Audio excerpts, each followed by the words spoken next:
¿Amas la libertad? Pues este es tu podcast. Comenzamos.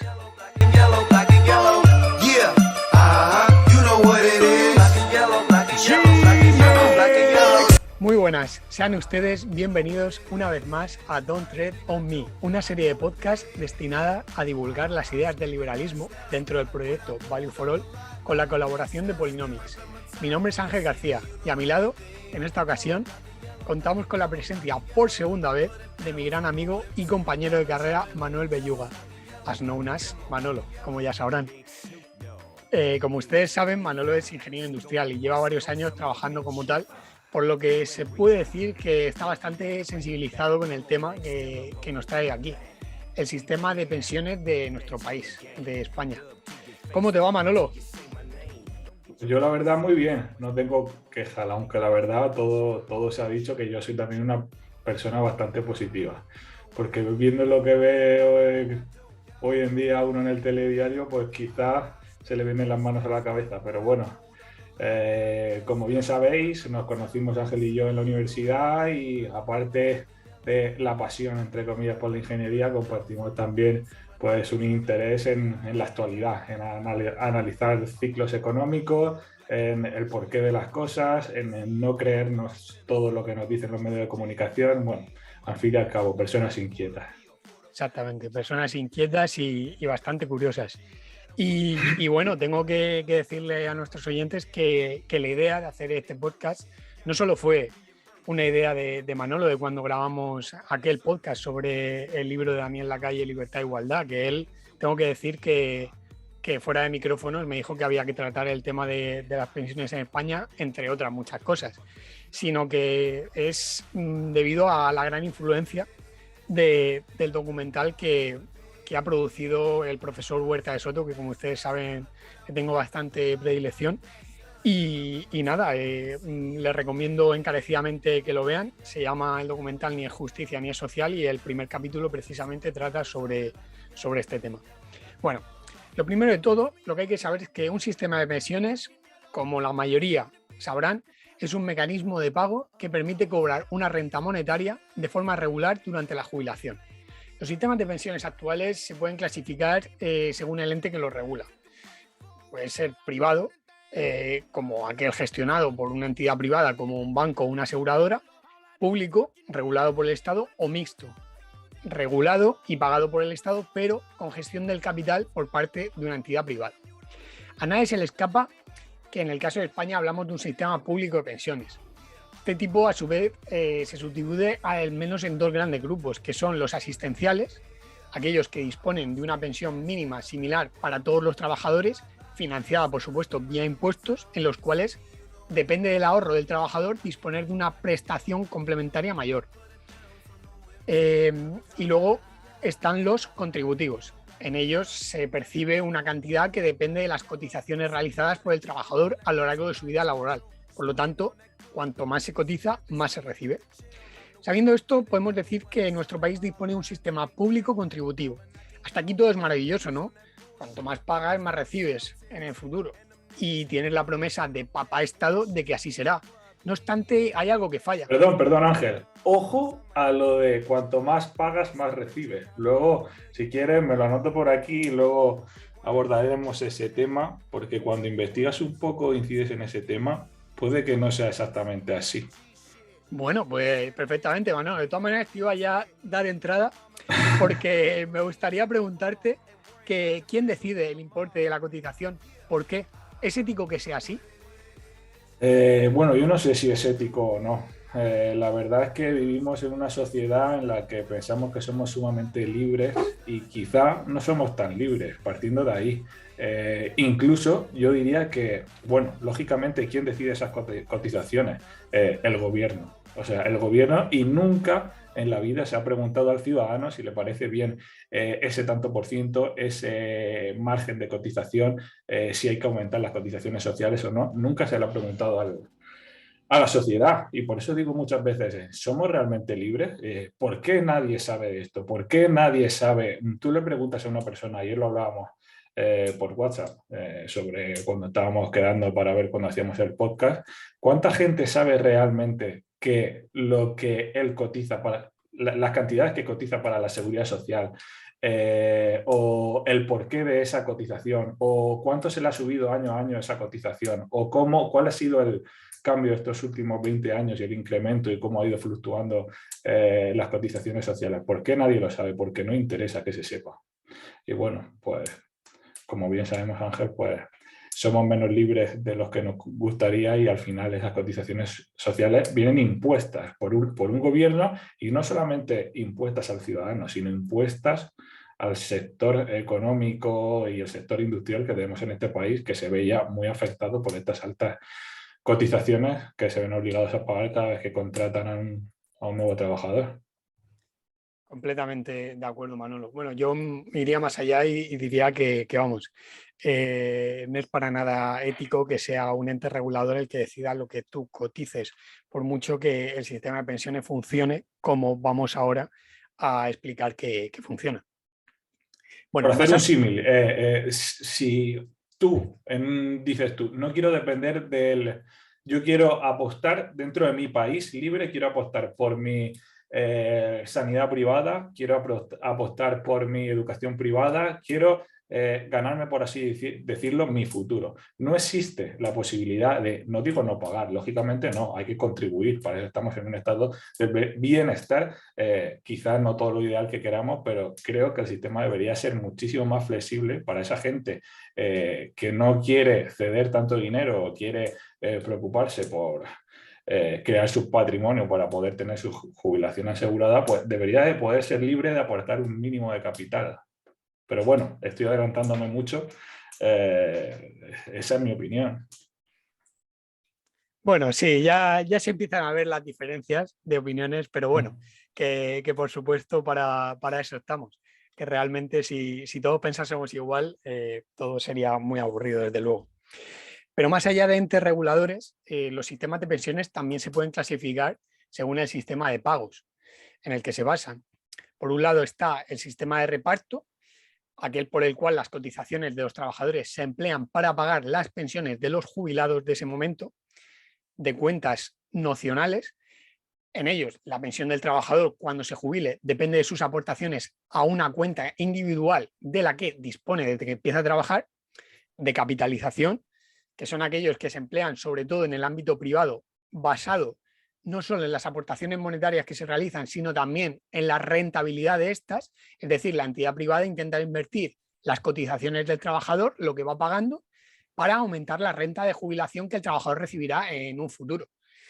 Y por último están las de autoinscripción, aquellos en los que tanto la empresa como el trabajador contribuyen en la futura pensión que éste recibirá. Es quizás el más complejo. Si algún oyente desea informarse un poco más de este tipo en concreto, pues le recomendamos que investigue sobre el caso británico, que es bastante interesante. Y bueno, no les voy a engañar, no tengo la suficiente formación como para explicárselo tan detenidamente y tan detalladamente como se debería. Así que no vamos a entrar en ello porque realmente tampoco es el caso de nuestro país, que es en el que nos vamos a centrar esta tarde. España obviamente sigue un modelo de reparto que se alimenta de las cotizaciones de la población activa, las cuales van dirigidas hacia una caja única de la que supuestamente sale el dinero para pagar las pensiones de todos aquellos trabajadores ya jubilados. Esto es lo que se conoce vulgarmente como solidaridad intergeneracional. Manolo, ¿alguna vez has visto esa supuesta caja de la que hablan todos los políticos? Bueno, ya estamos con el juego del lenguaje. El castellano es un lenguaje muy amplio y podemos llamarla caja de ahorro. Caja de ahorro o podemos llamarlo No utilices ese robo. nombre, por favor, que este país ha sufrido mucho con las cajas de ahorro. Sí, sí, sí. O sea, podemos llamarlo caja de pensiones y tu mente, mi mente. O sea, antes, unos años antes, más atrás, yo pensaba caja de las pensiones. Digo, pues esto significará de que las reservas tradicionales que tiene España de oro, por ejemplo, lo invertirá de cierta manera o jugará con cierta manera con el dinero para asegurarnos cierta parte de las pensiones. Pero esto no es para nada así. O sea, lo de y más que nunca llamarlo caja o fondo de ahorro no tiene ningún sentido porque realmente dinero que quitan o que sustraen a la población activa, haciendo a esa población activa más pobre, es el que directamente se enfunda en los bolsillos, que no tienen ninguna culpa, de los pensionistas que anteriormente han estado también cotizando y han estado también siendo robados siendo sustraídos de una pequeña, gran cantidad de dinero para poder vivir y tener sus pensiones. Al final, lo que más me gustaría resaltar de aquí es que no es una especie de caja de ahorros, porque en una caja de ahorros se va revalorizando ese dinero. Aquí no, es como si metieses el dinero debajo del colchón, no juegas con el dinero, no aportas rentabilidad a ese dinero. Entonces, sacas el dinero de aquí y lo metes allí. Entonces, lo de la caja de ahorros, pues bueno, si hablamos quizá de los excedentes de ingresos que hubo en ciertos años en España y que se utilizó parte de esos excedentes para hacer una especie de fusión de ahorros, una caja de ahorros, para que cuando hubiese problemas con las pensiones poder recurrir allí en años de crisis, pero es que realmente se ha visto que esa caja de ahorros es completamente insostenible. No sé tú qué piensas, Ángel. Se empezó a hacer en el 2008, según tengo entendido, y es que creo que a los 5 o 6 años ya se estaba sacando dinero y ya prácticamente no quedará. O sea, lo de cajas de ahorros. Vivimos al día, más que nunca. Sí, realmente es algo que vamos a tratar ahora, que por qué el sistema es deficitario. Porque claro, o sea, si tú lo piensas, las cotizaciones van a una caja, o bueno, una caja, por así decirlo, las cotizaciones se utilizan para pagar la jubilación, ¿no? La pensión de aquellos trabajadores que están jubilados ahora mismo.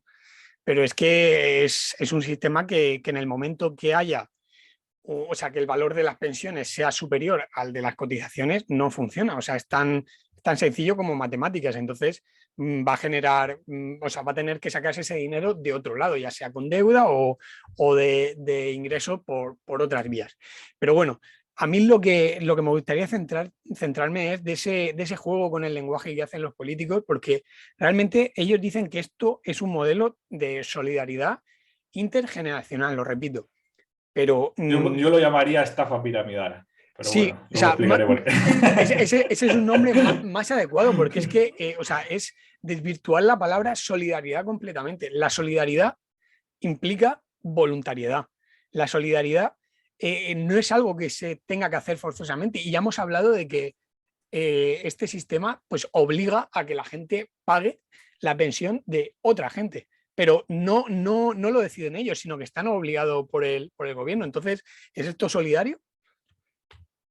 ¿Y a qué precio? O sea, ¿a qué precio? Porque, bueno, lo que hablaremos más adelante, ¿cuáles son los pilares fundamentales sobre los que no tiene sentido este sistema de reparto? El cambio en la pirámide poblacional. O sea, partiendo de esa base, si tenemos en cuenta los pocos nacimientos que se producen con respecto a la época del baby boom, por ejemplo, no tiene ningún sentido nuestro sistema, porque es que si, bueno, podríamos decir, si la productividad aumentase un 300% cada 30 años, pues sí, a lo mejor sería rentable, pero es que no estamos en el caso. Exactamente, bueno, es a lo que vamos ahora, al margen de cualquier opinión que mi compadre Manolo y yo podamos tener, la realidad es que nuestro querido sistema solidario, resiliente, inclusivo, verde, sostenible y todos los bellísimos adjetivos que nuestros gobernantes quieran emplear es, en definitiva, deficitario, ¿vale? ¿Por qué? Pues porque aunque los ingresos alcanzaron máximos entre 2018 y 2019, los gastos crecieron más todavía. Con el cambio demográfico y el envejecimiento de la sociedad española, en la última década, el número de pensionistas creció en más de 1 millón y las pensiones se revalorizaron en más de un 30%. ¿Qué ha supuesto esto? El encarecimiento del coste en pensiones en más de un 40%, creciendo a un ritmo del 3% cada año. ¿Crees que esta situación es sostenible, Manolo? Pues desde luego que no, y está claro que hay que hacer algo y que otros muchos países están abogando por hacer cambios y empezaron ya a plantearse el hacer cambios hace mucho, pero yo no sé por qué en la sociedad española vivimos instaurados en el pasado. Pensamos que tenemos una constitución que se formó en su día y que tiene que ser completamente inamovible y las cosas no son así, las cosas, el mundo cambia, el mundo fluctúa. Y está claro que requiere un análisis el sistema de pensiones, pues porque poco a poco se está creando un sistema completamente insostenible, partiendo de la base de que con un 30% de paro juvenil, ¿cómo va a haber tanta gente joven cotizando y cotizando las cuantías que serían necesarias como para poder pagar dentro de unos años todas las pensiones de cuando se retiren los baby boomers? Es una auténtica locura. Ya Efectivamente. llegamos tarde, o sea.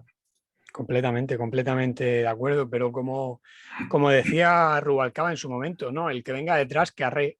Pues claro, el que venga detrás que arre, así generación tras generación, hasta que llegará un momento que el que venga detrás y arre va a arrear, pero de verdad. ¿Y qué decíamos ayer? O sea, ¿qué es lo realmente preocupante? Tenemos unos medios de comunicación que están completamente dándonos la tabarra día tras día con cosas que pasan en el Congreso, ¿no? Pero no sé si te has dado cuenta, Ángel, nadie nunca habla en televisión pública de este tema. Entonces, ¿qué tanto por ciento de la sociedad puede estar al tanto? Pero es que ni se habla ni se escribe. Es que tienes que ir mucho más allá o incidir mucho en ciertos periódicos para encontrar algo que haga referencia a este problema, cuando es un problema que día que perdamos, día que vamos a sufrir, día que aumentará la deuda. Totalmente, no, la verdad es que no lo sé lo que hablan. O sea, cuando yo seguía la política española, allá hace más de un año, pues sí que veía que no, que este tema no se trataba realmente, pero ahora mismo es que, claro, como veo que todo es un circo, pues hace ya mucho tiempo que la prensa española apenas la sigo y tampoco sabría decirte, pero bueno, que me lo puedo imaginar perfectamente. En definitiva, lo que se puede concluir es que en España hay dos grandes problemas que hacen insostenible el sistema de pensiones. Por un lado, el demográfico, tú estabas hablando de la generación del baby boom y demás, y por otro lado, el laboral, que también has comentado que hay un paro juvenil excesivo, de país tercermundista, diría yo. En cuanto al programa demográfico, en menos de medio siglo, la media de edad en España ha aumentado en 10 años, estableciéndose en casi los 44 años. Esto es más consecuencia de la baja natalidad que del aumento en la esperanza de vida en nuestro país, la cual supera los 83. De hecho, el crecimiento vegetativo de la población, nacimientos menos muerte por cada 1.000 habitantes, para el que no lo sepa, ha sido negativo desde 2019. Ese mismo año se registró una media de 1,23 hijos por familia, la más baja desde 2001, es decir, hace más de 20 años, con un total de 359.000 nacimientos, poco más de la mitad de los casi 700.000 de 1975. Manolo, ¿a qué se debe esta drástica caída de la natalidad? Pues yo lo veo muy claro, la verdad. Cierto es que los jóvenes de hoy en día invertimos y ganamos calidad de vida en cuanto a aprovechar, entre comillas, se puede decir, viajamos más, conocemos más mundo, salimos fuera, cambiamos de trabajo, pero está drásticamente comprobado que hoy en día obtener un sueldo, obtener unas ganancias que realmente te permitan vivir holgadamente y que te puedas pensar en un futuro cercano, siendo joven, como yo que tengo 26 años y bueno, y como tú, Ángel, comprarte una casa, o sea, ahorrar lo suficiente para comprarte una casa, o sea, simplemente para dar la entrada ya se ve lejano. Y cuanto menos tener un hijo sin tener antes una casa asegurada. O sea, y estamos hablando de que yo me muevo en un entorno de gente titulada, con másters y tal, y la realidad es esa. O sea, ¿Cuándo puede un ingeniero, o digo ingeniero por decir médico, porque hoy en día entre la especialidad, el MIR, los años de residencia, un salario decente que te permita ahorrar al menos un tercio de lo que ingresas, que puedes empezar a cobrar alrededor de los 32, 33 años, 34 años? Mira, ya estamos quitando años potenciales de reproducción, por así decirlo. Y si encima sumamos a eso en que la edad de fertilidad máxima o recomendada es entre los 30 y los 35 años, pues ya tenemos unos datos pues, que al final serán lo que estamos viviendo, cada vez más problemas de fertilidad, cada vez más dificultades, el estrés que lleva mucha gente por llegar ahogado al fin de mes, que también repercute en esos temas. Al final es un cúmulo de circunstancias. Antiguamente yo me acuerdo cuando mis padres eran jóvenes, pues sí, se ganaba poco, pero se contaba con cierta seguridad. Es decir, oye, mira, cualquier pequeño autónomo, o sea, en la época de mis abuelos, cualquier pequeño autónomo que fuese trabajador, si al final era trabajador, antes o después iba a recibir todo lo que estaba aportando a la sociedad. Y hoy en día, desgraciadamente, conozco muchísima gente pues, que tiene trabajo autónomo, que trabajan una locura y que lo están pasando realmente mal. Porque bueno, ese es otro tema que da para otro podcast, pero ¿por qué en España se penaliza simplemente por intentar montar un negocio? Desde el momento que dices tú, voy a intentar montar un negocio, voy a intentar montar una floristería, ¡pum! Te viene Hacienda y te dice 300 euros al mes. ¿Cómo pretendes que esa gente tenga motivación? Si el primer mes a lo mejor saca con suerte 500 euros de beneficio y le vas a quitar 250, ¿cómo va a vivir? Si es que ese es el problema que tenemos, que estamos creando un país donde quien no vive del Estado vive con riesgo y vive mal. Exacto. Es que en definitiva pienso que al Estado no le interesa que la gente, pues eso, se gane la vida por su cuenta digamos, no dependa de un sueldo, una paguita pública. Entonces, Te voy a por decir, es eso, más, te voy a decir, perdón que te interrumpo, Ángel, te voy a decir, nada, es que viene súper a cuento con lo que estás diciendo. No sé si habrás escuchado esta frase. Un trabajador que depende del gobierno, para su retiro, será más obediente y servil ante ese gobierno. por supuesto. Por supuesto, si es que De está Otto clarísimo. von Bismarck. O sea, es una frase buenísima y no olvidemos que Otto von Bismarck fue uno de los creadores y ideadores, por así decirlo, de los que ideó el sistema público de pensiones que tenemos aquí en España. Por supuesto. Y Y eso es que, ya te tiene que hacer pensar. sí, sí, por supuesto. Y por mucho que pase en los siglos, esa frase va a seguir teniendo, vamos, toda la verdad del mundo. Porque eso es completamente tal cual. Al final leía también el otro día un artículo que decía que si realmente tuviésemos eh, un sistema más próspero, pues la jubilación, en vez de una época de poco dinero, debería ser una época donde la gente disfrutase del mayor patrimonio que ha tenido durante toda su vida. Pero es que realmente al Estado no le interesa eso. ¿Por qué? Porque si no, esa gente sería totalmente independiente, podría colaborar con sus hijos, con sus nietos, no tendría problemas para preocuparse de las ayudas que le pueda dar el gobierno, pero claro, al gobierno le interesa tener a ese 30-40% de la población en la mano para poder decirle, te voy a subir la pensión por encima del IPC, pues toma un 30% de votos o un 40% de votos a favor. Por eso vemos tanto que se habla tanto en los medios de comunicación, sin ir más lejos, hace poco, creo que fue la semana pasada, que se llevó al Congreso la aprobación de la mascarilla en espacios públicos, en la calle, y se llevó junto de la mano con la revalorización de las pensiones junto al IPC. Algo así.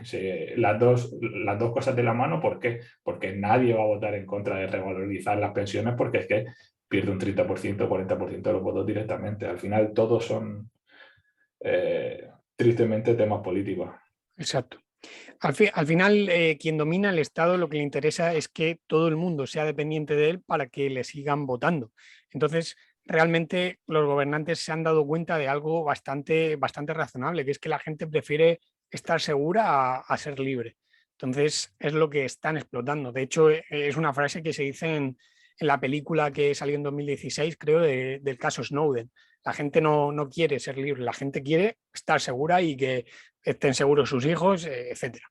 Bueno, el caso es que no va a ser normal que nuestra generación tenga familias como las que hemos vivido tú y yo, Manolo, con 3 o 4 hijos. O sea, lo normal va a ser que tengamos pues entre 1 y 2 hijos como muchísimo, ya si vivimos de forma holgadamente o hay algún accidente que otro.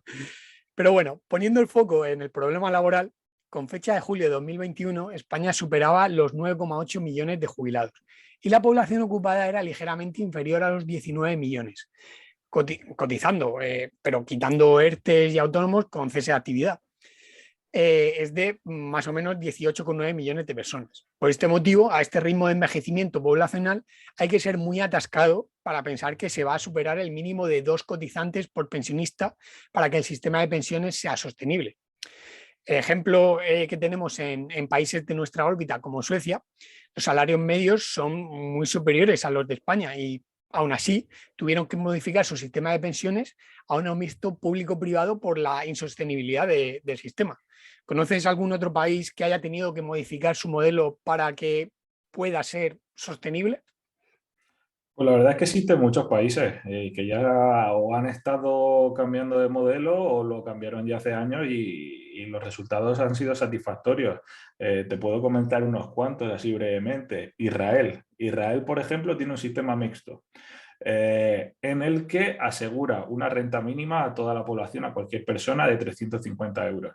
Y diremos, joder, con la calidad de vida que se tiene en Israel no tiene sentido unos 350 euros, pero es que realmente cuando el sistema funciona no hay tanto interés por subir las cotizaciones y por subir los mínimos, porque prácticamente nadie cobra el mínimo. No es como aquí en España que continuamente se está intentando subir la pensión mínima, subir el salario mínimo. No, si realmente tienes un sistema productivo que funciona, pones un límite y es que prácticamente nadie va a estar en ese límite. Y como vas a crear gente próspera, gente con patrimonio, realmente va a haber mucha más gente, mucha más riqueza en el ecosistema y mucha más predisposición a la ayuda, porque yo mismo soy una persona que le doy el valor al dinero en su cierta medida, pero me gusta ser generoso. Si yo contase con unos ingresos que me pudiesen permitir vivir holgadamente, pues yo sería uno más que voluntariamente cedería parte de mis ingresos a organizaciones no gubernamentales para contribuir con el más necesitado. Claro, si al final... Bueno, y te he dicho Israel, pero bueno, también tiene un sistema parecido a Australia, Dinamarca, Holanda. Si yo precisamente también abogo por lo mismo. A mí también me gusta ser solidario y generoso, pero para yo ser voluntario y generoso tiene que ser algo que sale de mí, que tiene que ser voluntario, que no me debe obligar el político de turno a serlo, ni a Y no cotizar obligar, una sino determinante ocultar. cantidad. No solamente a obligar, sino a ocultar, porque es que realmente, por ejemplo, ¿alguien sabe qué proporción de su salario va a ir a impuestos o más concretamente a las cotizaciones sociales para pagar pensiones? Pues alrededor del 40% de lo que ingresamos, de lo que deberíamos de cobrar si no se pagasen impuestos, que yo no digo que no se deban de pagar impuestos, pero que se deban ajustar, quizás sí, que se deba tener en cuenta diversos estudios económicos para tomar decisiones, también, no solamente motivos políticos. Y un dato muy relevante, por ejemplo, es que no sé si llevamos 4 o 5 años o más, pero por ahí, donde las cotizaciones sociales no han sido suficientes para pagar las pensiones. Y si tenemos en cuenta toda la recaudación a nivel impuestos que se realiza en nuestro país, alrededor entre el 45 y el 50% van íntegramente destinados a pagar pensiones. O sea, haceros un poco la idea. Exactamente, completamente de acuerdo con eso último, pero yo tengo que decir que no puedo estar de acuerdo con pagar algo que se llama, que su propio nombre dice que es impuesto. Pero bueno, dejemos eso al margen y vamos a continuar. Bueno, además hay que añadir a la excesiva regulación laboral que presenta nuestro país, porque actualmente cuanto más se dificulta el despido, más se dificulta la contratación. Situación indeseable para un país con un paro nunca inferior al 15% y al 50% aproximadamente si hablamos de desempleo juvenil. Un mercado laboral flexible aumenta la productividad y la competencia, por lo que las empresas evolucionan continuamente y aparecen nuevos competidores, aumentando la oferta laboral y permitiendo que sean precisamente las empresas las que se peleen por los trabajadores y no viceversa. ¿Cómo de rígido crees, Manolo, que es el mercado laboral en España? Bueno, a la vista está. Yo creo que si nos ceñimos a los datos nos podemos dar cuenta de que España siempre ha sido un país que a nivel tecnológico ha tenido una capacitación. Si algo tendría que destacar es el nivel de los estudiantes, de los egresados aquí en España. Y sin embargo, no se ha visto repercutido con una inversión extranjera que apostase por crear aquí grandes industrias.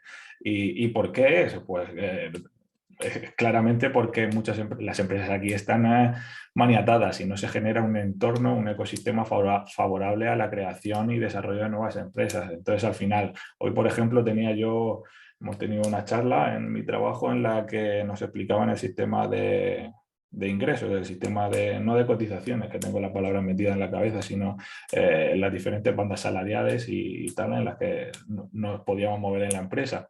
Y a mí se me ha ocurrido preguntar cómo iba a afectar a la empresa el tema de la nueva reforma laboral y te puedes imaginar su opinión. O sea, se pensarán que yo lo preguntaba con índole ofensiva, sino para decir, ¿ahora qué? Que no vais a poder contratar gente temporal, pero es que la diferencia es bien distinta. Al final, en una empresa como, por ejemplo, donde yo trabajo, que trabaja por proyectos, que puede ser que en un tramo de 5 años ganes 3 proyectos, 4 proyectos, 5 proyectos, y puede ser que en los siguientes 5 años no gane ninguno. Al fin y al cabo necesita una flexibilidad, y una flexibilidad que tampoco era ni mucho menos el mejor de los contratos, pero el contrato de obra y servicio se mal utilizaba, pero tenía esa función de dar a las empresas un poco de cobijo ante posibles situaciones adversas. Pero es que ahora, con la nueva reforma laboral, pues a mí personalmente me puede venir incluso bien, pero yo voy más allá. ¿Por qué? Porque ahora, a partir de los 6 meses, la gente que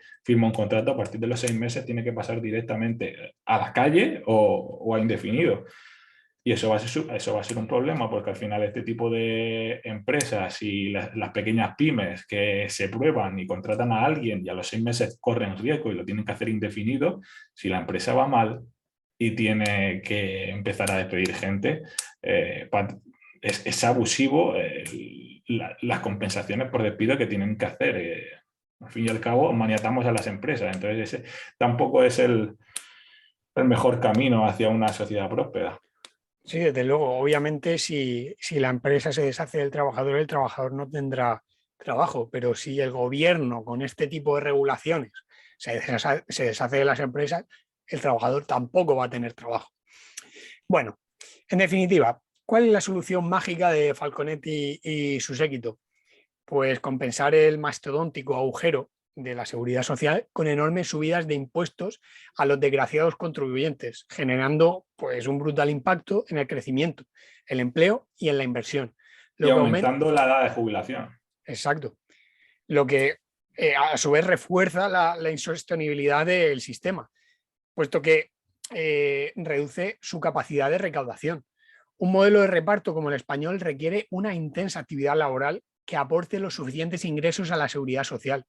¿No parece que subir los costes laborales sea una estrategia adecuada para la creación de empleo, verdad, Manolo? Y para aumentar la productividad, desde luego que no. Al fin y al cabo, no, muy probablemente no vas a generar. El problema del paro va a seguir existiendo. No creo que se acentúe porque ya es una barbaridad, un 30% de paro juvenil, pero quizás incida en la productividad. Al fin y al cabo, tener en cuenta que ahora, en vez de aventurarse las empresas en decir, uff, tengo mucho trabajo, pues bueno, contrato a uno, contrato a otro temporal y veremos a ver qué pasa. Ahora van a intentar exprimir a ese trabajador a tope y hasta que tengan la seguridad 100% de que van a rentabilizar otro trabajador. Entonces, pues bueno, todo lo que no sea flexibilizar el entorno, pues desgraciadamente, y lo podemos ver por sucesos históricos, repercute negativamente. Totalmente de acuerdo, vamos, no se puede negar. Bueno, a modo de conclusión, solo hay una forma de solucionar el déficit de la seguridad social, creando más empleo y atrayendo más inversión. El reto demográfico y el laboral son las caras de una misma moneda y solo se pueden solucionar potenciando precisamente la actividad empresarial de forma que crezca el número de empresas, aumenten los puestos de trabajo y se incremente la inversión. Por ello, precisamente el intervencionismo no defiende las pensiones, al contrario, las ataca, pues entorpece la creación de empresas y de empleo. Y en definitiva, lo único que consigue es poner en peligro las pensiones que recibirán los jóvenes de ahora en el futuro. Pero bueno, yo voy más allá de esto. Esto es, digamos, considerando que nos quedamos con el sistema que tenemos. Pues yo te pregunto, Manolo, ¿qué es lo que debe hacer España? ¿Asegurar este modelo o crear uno nuevo? Hombre, pues yo creo que ya tenemos muchas pistas de que este modelo es insostenible. Al fin y al cabo, cada vez que aumentan las cotizaciones sociales o cada vez que reformulan la fórmula para averiguar cuál puede ser tu pensión de futuro o aumentan la edad a la que te puedes retirar, no son nada más que indicios de que el sistema está colapsando. Entonces van poniendo ciertos tapujos, ciertos trapos para que no nos demos cuenta, pero al fin y al cabo está muy claro. Entonces, en mi opinión, pues, ¿qué tendríamos que hacer? ¿Seguir poniendo parches? No, desde luego que no, pero es que parches podríamos poner infinitos. En mi opinión, yo cambiaría, haría un periodo. Es verdad que el periodo de transición da miedo a mucha gente porque la población piensa, ¿y cómo se va a hacer ese periodo de transición? O sea, tendrá que haber una generación, probablemente la nuestra, que tenga que pagar pensiones y al mismo tiempo cubrirse con un plan de pensiones privado para poder tener la jubilación asegurada, pero no tiene por qué ser exactamente así, que sí, esa es la idea, pero en mi opinión el cambio debería ser paulatino. Y paulatino, ¿cómo puede ser sustentado un cambio de esta índole, de esta magnitud? Pues lo primero que debería hacer el gobierno es, os podéis imaginar, flexibilizar el mercado laboral para que aumente la productividad y por tener a más gente cotizando. ¿Cómo se hace eso? Intentando bajar el paro a cero o a casi cero. Y por otro lado, como hemos dicho, habrá que cambiar un sistema de capitalización en el que la gente empiece a invertir y a generar un patrimonio producido por bajadas de impuestos de nuestra casta política. No puede ser que tengamos 18 ministerios y no sé cuántas comunidades autónomas y tengamos que nosotros sustentar todo ese circo. Al fin y al cabo, si toda esa gente disminuimos a la mitad esa carga fiscal que son para nosotros y ponemos a toda esa gente a trabajar, además de no ser un peso, van a generar riqueza porque va a ser más gente trabajando. Entonces es complejo, pero es como una mezcla de que hay que ir probando. Hay que empezar a estudiar a fondo cómo hacer el cambio y apostar porque la gente cree su propio patrimonio. Es decir, invirtiendo en bonos, invirtiendo en bolsa, en acciones de ciertas empresas que tengan una rentabilidad baja, pero a largo plazo tengan una rentabilidad considerable. Y como mucha gente ha hecho, pues eso, invirtiendo en bienes inmuebles. Pues muchas gracias, Manolo. La verdad que o sea, ha sido una intervención bastante buena. O sea, poco se puede objetar de lo que has dicho. Bueno, se te ha olvidado decir que no solo mantenemos a los burócratas autonómicos y estatales, sino que también mantenemos a burócratas de Bruselas, ¿no? De la Unión Europea. Pero bueno, más allá de todo eso, tú has dicho algo bastante importante. O sea, que es que cada uno debe también ser responsable de su patrimonio y de la futura pensión que va a tener o que va a recibir. Obviamente hay muchos mecanismos para ello. Yo, sorprendentemente, no abogo por abolir un sistema público de pensiones, para nada. O sea, ustedes se pueden pensar, pero ¿cómo, Ángel, qué te pasa? ¿Cómo estás diciendo esto? Pues no. Obviamente yo no estoy en contra de que exista un sistema público de pensiones.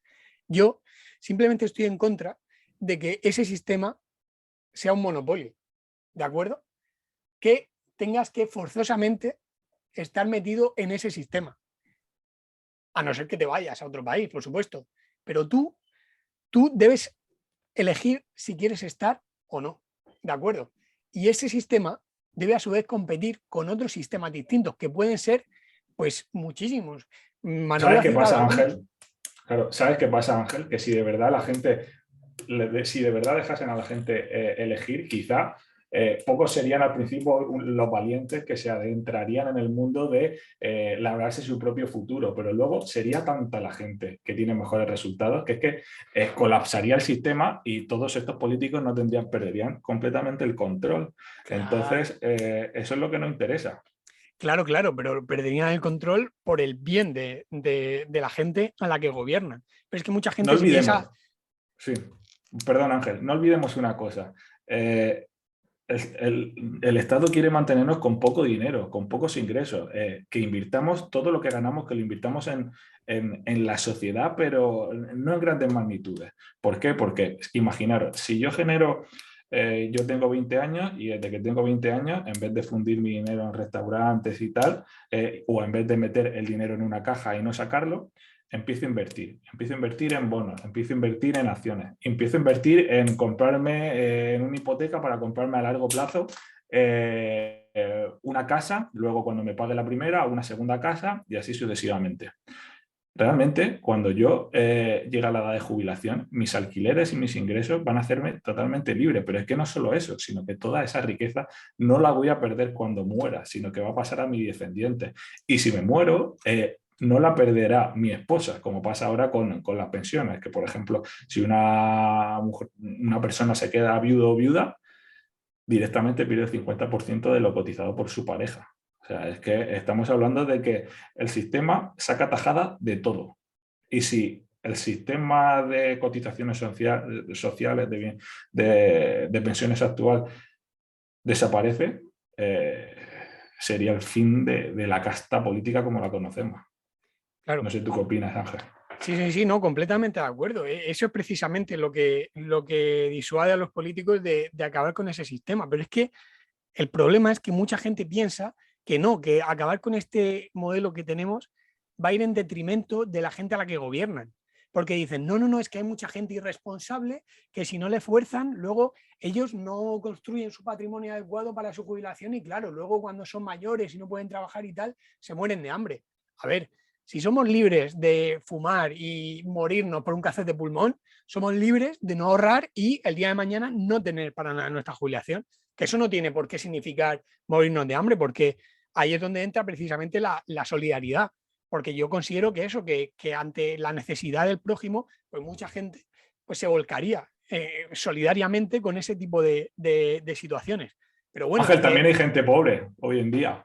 sí, sí, por supuesto. Y es Cáritas y otras organizaciones que se fundamentan en la solidaridad, los que cargan con esa gente.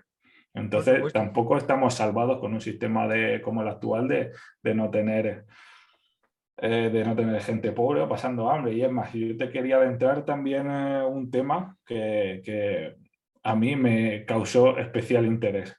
¿Por qué se habla tanto de subir la edad de jubilación, pero sin embargo no se habla de alguna solución intermedia como que pueda ser que la gente voluntariamente, porque habría mucha gente así, pueda empezar a cobrar las pensiones cuando ellos quieran o jubilarse cuando ellos quieran a la misma vez que trabajan? ¿Por qué se pone como requisito que para empezar a cobrar tu jubilación o empezar a cobrar todo lo que tú has cotizado, que realmente es tuyo, tengas que dejar de trabajar al 100%? Ahí hay una falta de rendimiento. Se podría sacar mucho rendimiento voluntario de personas que les gustaría seguir trabajando, pero lógicamente no quieren sentirse robados, quieren gozar de esos beneficios que para algo han estado cotizando tantos años.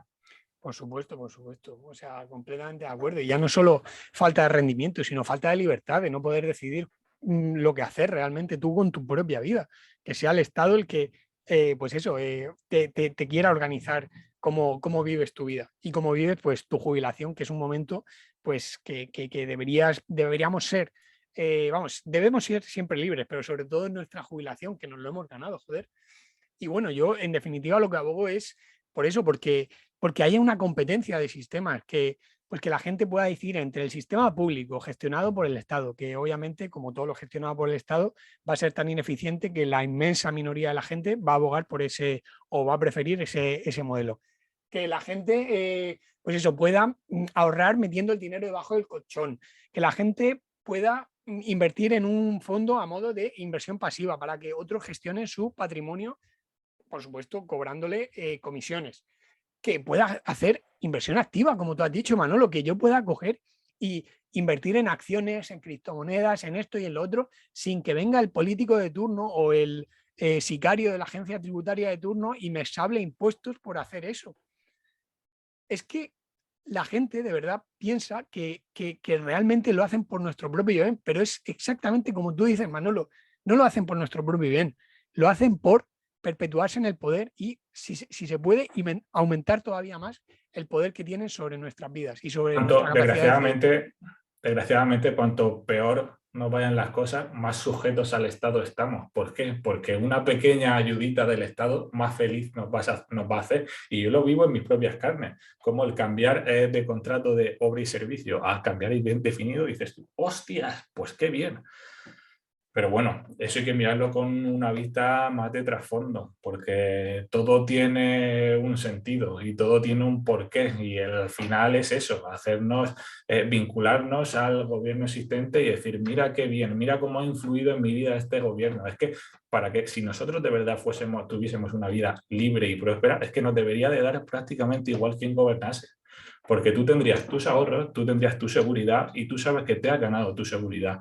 Y no solamente eso, sino que la gente trabajaría más por ganar su seguridad. Y entonces, porque diría, cuanto más trabaje, más seguridad voy a tener yo y van a tener mis descendientes o va a tener mi pareja. Pero es que hoy en día se te ocurre montarte un segundo negocio o un segundo trabajo y te vuelven a coser a impuestos y a cotizaciones sociales. Y tú dirás, bueno, pues luego ganaré el doble de pensión.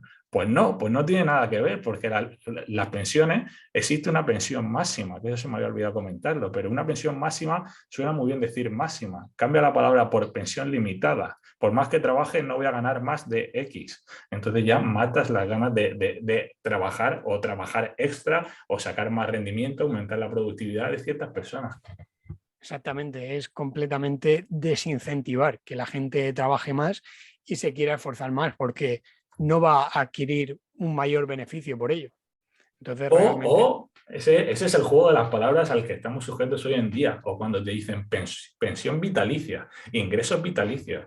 Cuando a ti te dicen pensión vitalicia, tú dices, ¡buah, qué bien suena! Voy a cobrar toda mi vida del Estado, tal, es lo que yo he generado. Vale, pero no te das cuenta de que imaginemos que en vez de pensión vitalicia, digamos casa o casas vitalicias. ¿Qué pasa? Que cuando te mueres dejan de ser tuyas y no las disfruta tu gente. No tiene ningún sentido. O sea, antes o después te roban. Entonces, veamos ahí cómo el juego de palabras, cómo el gobierno quiere tenernos sujetos poco a poco con las migajas de decir, toma, pensión vitalicia, toma, seguridad. ¿Por qué? Porque si no lo buscamos nosotros pierden completamente el control. Claro, y realmente, incidiendo un poquito más en eso que dices, es que realmente ahora lo que se busca es eso, que la gente no ahorre, no cree, o sea, no forme un cierto capital, una cierta herencia que dejar para sus hijos. O sea, Ejemplo claro, el impuesto de hablando, sucesiones. claro, hablando cada vez más a los progenitores por las herencias que dejan a sus descendientes. O sea, es algo completamente pues loco. Realmente el gobierno lo que quiere es que tanto nosotros como nuestros descendientes dependamos de él. O sea, realmente no quiere que ahorremos y que, pues eso, le facilitemos la vida al que viene detrás. No, para nada. Es todo absolutamente para que siempre estemos pues con una mano delante y con la otra detrás. Pero bueno, es el que no país en tiene el que ningún vivimos. sentido, por eso, es que se hable de aumentar la edad de jubilación, es que no tiene ningún sentido, porque hace falta una reforma de muchísimo más trasfondo. Entonces, cuando se habla de eso, es que hay que cambiar completamente, hay que hacer abrir los ojos a la gente, como he ido abriendo yo los ojos poco a poco. O sea, son tantos cambios en filosofía de vida. Que no sabría ni por dónde empezar, Ángel, la verdad. Yo...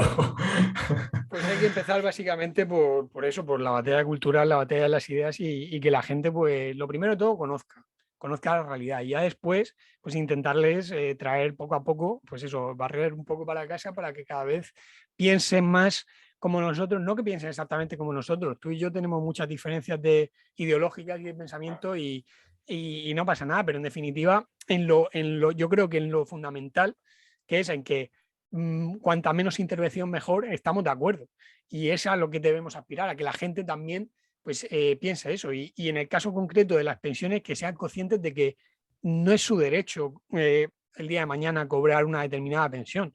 Va a depender del político de turno si cobran tanto o cuánto. De hecho, incluso va a depender del político de turno si la llegan a cobrar o no.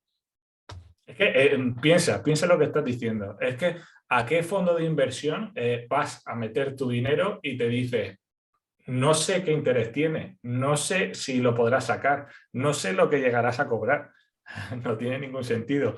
Pero bueno, es que no lo ocultan, no lo ocultan. Partiendo de esa base, entonces estamos maniatados. Claro.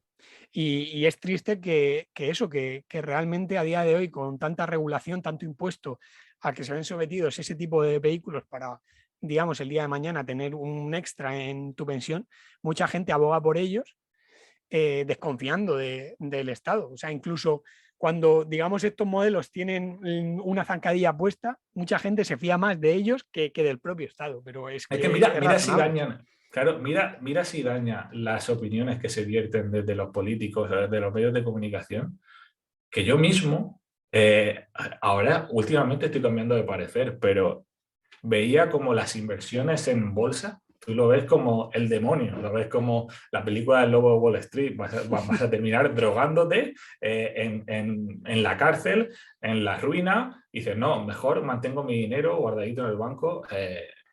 Y nada más lejos de la realidad. Hay muchísima gente, de verdad, cualquier persona puede invertir cierta parte de sus ahorros en unas acciones que den una rentabilidad medianamente decente y que te aseguro, o sea, y hay gente muy preparada aconsejando de eso, cobrando cierta parte de lo que de los ingresos, de lo que se revalorice el bono, pero cualquier persona es capaz de sacar más provecho y más rentabilidad a su dinero de lo que lo hace el sistema de cotizaciones públicas, de cotizaciones sociales. Por supuesto, y que también hay que destacar que eso, que dejar el dinero inmovilizado completamente, pues día a día Y con la una inflación, consecuencia. claro, cada vez va a valer menos esos ahorros porque ya hemos hablado en otras ocasiones de la manipulación monetaria. Lo único que trae es que el dinero pues cada vez tenga menos poder adquisitivo, es decir, pues que cada vez valga menos. Imaginemos, por ejemplo, se me ha ocurrido un ejemplo rápido. Imaginemos que tú tienes 20.000 euros en el banco y quieres invertir en acciones que ha salido a bolsa recientemente, la empresa murciana Soltec. Pues tú inviertes 5.000, tu vecino invierte otros 5.000, el otro otros 5.000. Pues a lo mejor se planta Soltec con 20.000 euros y va a utilizar esos 20.000 euros para generar no sé cuántos puestos de trabajo, para invertir en un parque eólico o en una nueva tecnología mejor, y entonces eso repercute en una mayor productividad de la empresa y por tanto en mayores cotizaciones sociales. Pues mira, directamente se ha sacado muchísima más rentabilidad de ese dinero que si directamente fuese todo al bolsillo de los políticos y directamente parte a su propio bolsillo o a las medidas que ellos quieran o a fomentar un ministerio de igualdad, o parte, y la otra parte al bolsillo de quienes de verdad lo necesitan y lo merecen, los pensionistas. Totalmente. Yo siempre lo digo, pero ahora más que nunca tenemos que cuidar al empresario. Yo actualmente, pues eso, he vuelto al mundo de la ingeniería, estoy trabajando de nuevo de ingeniero y en una empresa pequeñita. Y mi jefe, el dueño de la empresa, el empresario o el empresaurio, como dicen algunos sectores de la izquierda a modo despectivo, es un mecánico, un tío normal y corriente que ha montado una empresa, ha dado trabajo a chavales, ingenieros, ha confiado en ellos, aunque sean jóvenes, con poca experiencia y demás. Y el tío está ahí dejándose los cuernos, trabajando de sol a sol, aunque sea el dueño, él está todos los días en el torno currando como un campeón. Y es que como él ahí, vamos, en España, no digo cientos de miles, digo millones de gente así, que da trabajo a los demás y que saca el país adelante, pagando impuestos, creando, pues eso, creando puestos de trabajo, atrayendo inversión del extranjero, está intentando vender máquinas en Reino Unido.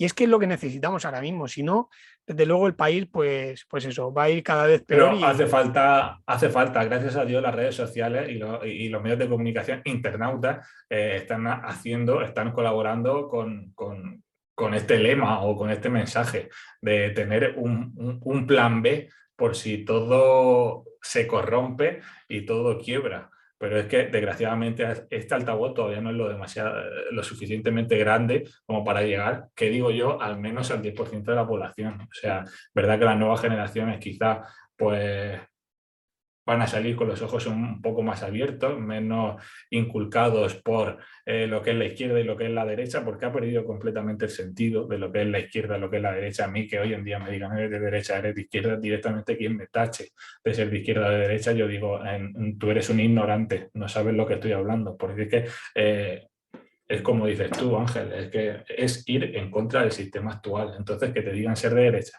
o ser de izquierda, por ir en contra y no ir en contra, sino, como dices tú, proponer otras alternativas y que la gente se caliente la cabeza pensando en otras alternativas que podría ser posible o que en otros países se están llevando a cabo. Exactamente. No, si yo era el primero que se equivocaba hasta hace poco, decía, no debe existir sanidad pública, no debe existir educación pública. No, para nada. Que exista la educación pública, que existe la sanidad pública, que exista el sistema de pensiones público. Lo que no debe existir son los monopolios. Que esos sistemas públicos compitan con sistemas privados.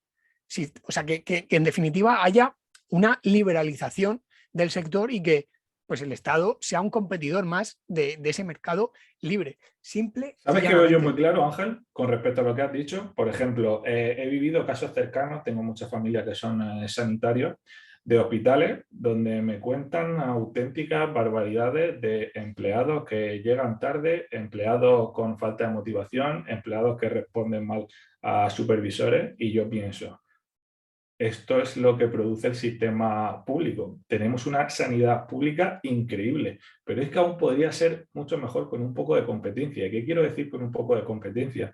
Sin teniendo un ente regulador que diga, tú no eres eficiente en tu trabajo, tú vas fuera.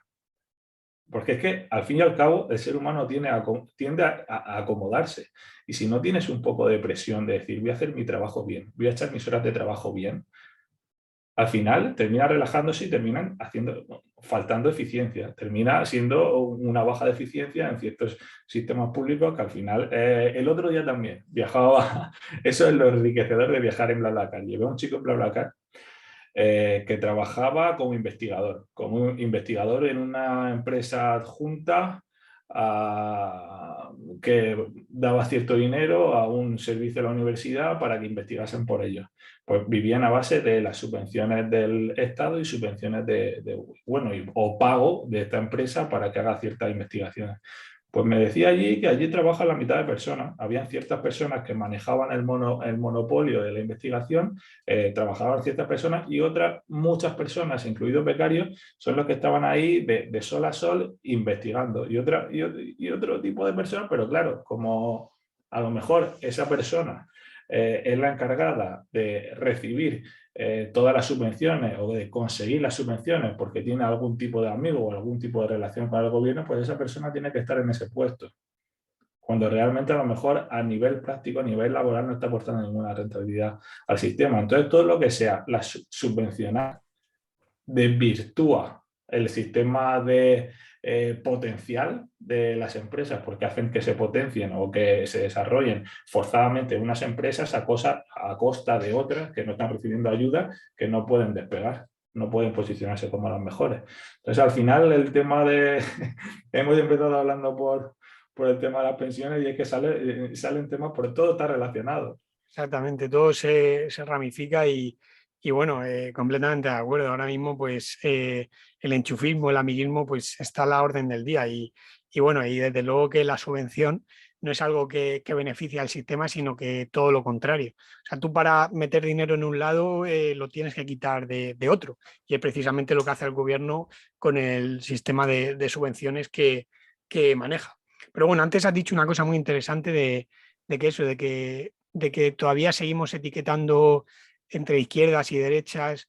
Vamos a ver, hace ya 80 años, Hayek comenzó su libro de Camino de Servidumbre diciendo una frase bastante significativa, pero que a pesar de que hayan pasado 80 años sigue estando a la orden del día. Dijo algo así como, para todos los socialistas de izquierdas y de derechas. Y es que es así. Tanto la izquierda como la derecha a día de hoy es socialista. Es a mí no me gusta decir socialista porque me parece un término ya un poco desvirtuado y desfasado. A mí me gusta la palabra intervencionista.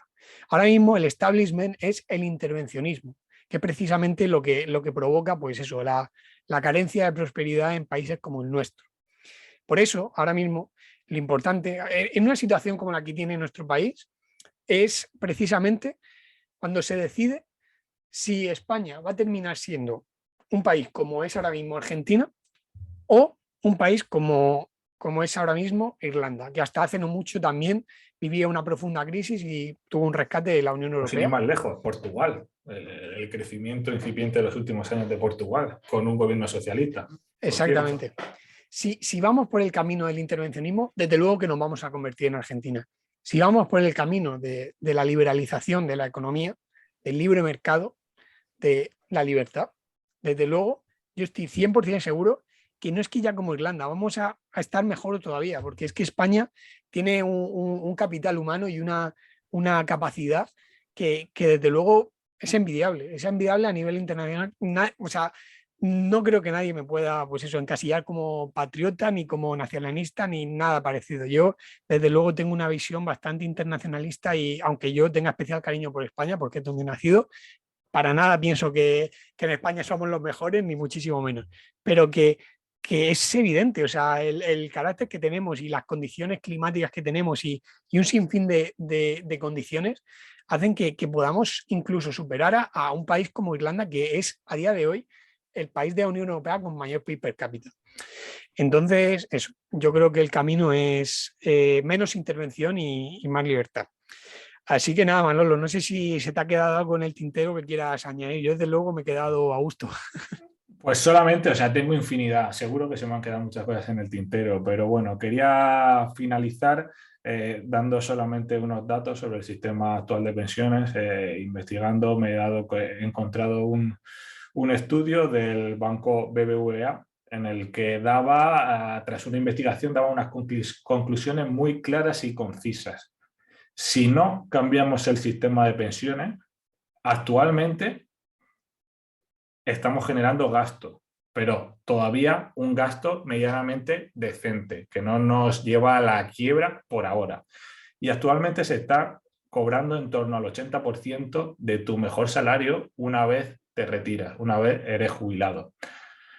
Pues este estudio dice que en 2060, si no tocamos nada del sistema, o sea, si seguimos con las leyes actuales y con el sistema actual, llegaremos a cobrar únicamente el 40% de nuestro último sueldo. Entonces habrá mucha gente que pueda pensar, un 40% del último sueldo, el obtener un 40% del último sueldo mediante tus propios medios, ya sea patrimonio, inversiones, es infinitamente más sencillo que sustentar todo este dinosaurio para dentro de 40 años cobrar el 40% de nuestro mejor sueldo. Puede parecer un poco duro que ahora digamos, vale, cuando me retire, ese 40% de mi mejor sueldo van a ser 600 euros.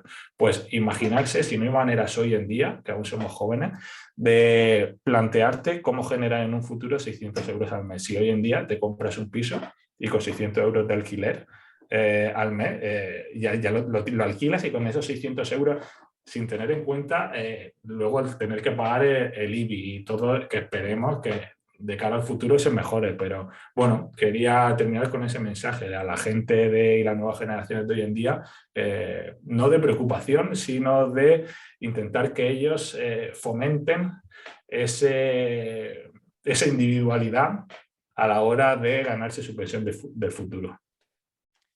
Bueno, yo creo que como colofón no podría haber sido mejor, Manolo. Quería agradecerte, pues eso, este podcast tan interesante y sobre todo tan, pues eso, tan completo a nivel de contenido. Una cosa más. Por favor. Me gustaría recomendar este libro.